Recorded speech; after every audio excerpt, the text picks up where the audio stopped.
2 Canadiens sur 5 auront un cancer dans leur vie. Les cancers qui entraînent le plus de mortalité au niveau populationnel sont les cancers du poumon, du sein et colorectal. Au Québec, nous n'avons que peu de données sur l'expérience des personnes sur la période qui précède le diagnostic de cancer. Pourtant, on s'entend pour dire qu'un cancer diagnostiqué de façon précoce améliore le pronostic et la qualité de vie. Dans cette étude, nous avons cherché à documenter et comprendre les déterminants du diagnostic précoce de cancer. Nous nous appuyons sur des données d'enquête, des entrevues en profondeur et des données cliniques. Premièrement, concernant les délais, il s'écoule 104 jours entre les premiers symptômes et le diagnostic de cancer. Ce délai peut être décomposé en 2 périodes. La période entre les premiers symptômes et le début de l'investigation, qui est de 47 jours, et la période entre le début de l'investigation et le diagnostic de cancer, qui est de 32 jours. Sur la première période, plusieurs facteurs peuvent expliquer les délais. Parmi ces facteurs, on retrouve des facteurs personnels. Si une personne a d'importantes responsabilités au travail ou des responsabilités familiales, elle aura tendance à retarder le moment de la première consultation. Même chose si des vacances sont planifiées. Au contraire, si une personne a un réseau familial qui est supportant et un réseau social important, elle aura tendance à consulter plus rapidement. Si une personne est affiliée à une source habituelle de soins de première ligne qui offre des soins globaux, les délais pourront être raccourcis.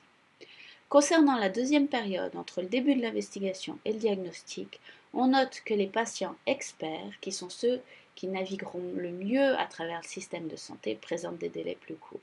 On note également que les personnes qui utilisent l'urgence feront l'expérience de délais plus courts. Les personnes qui consultent leur source habituelle de soins, si cette source présente une bonne accessibilité, pourront aussi faire l'expérience de délais plus courts. Notons que pour le cancer du sein, le processus séquentiel rallonge considérablement les délais prédiagnostiques. Qu'en est-il des métastases? Nous avons regardé si les délais avaient des conséquences sur la présence de métastases au moment du diagnostic. Eh bien, il semble que non, ce qui est plutôt une bonne nouvelle. On note plutôt que c'est le site de cancer qui détermine la présence de métastases au moment du diagnostic. Que retenir de cette recherche? Eh bien, c'est une invitation à repenser le processus d'investigation pour le cancer du sein. C'est clair que nous pouvons faire mieux. Nous avons aussi besoin de créer un système d'alerte pour s'assurer que tous les examens positifs sont transmis aux patients, ce qui n'a pas été le cas. Nous avons noté certains oublis dans cette recherche. La présence d'inéquité, étant donné que la coordination repose essentiellement sur les épaules des patients, les patients experts naviguent mieux le système.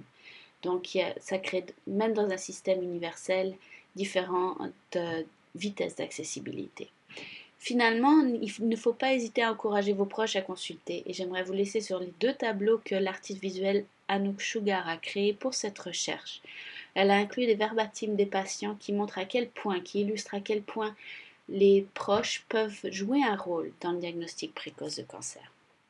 Cette recherche a été menée par des chercheurs de l'Université de Sherbrooke, de l'Université de Montréal, de l'Université de McGill et de la Direction de santé publique de Montréal. C'est une recherche qui a été financée par le Fonds de recherche en santé du Québec et par les IRSC. Les résultats plus détaillés sont disponibles sur notre site web crc-easy.ca.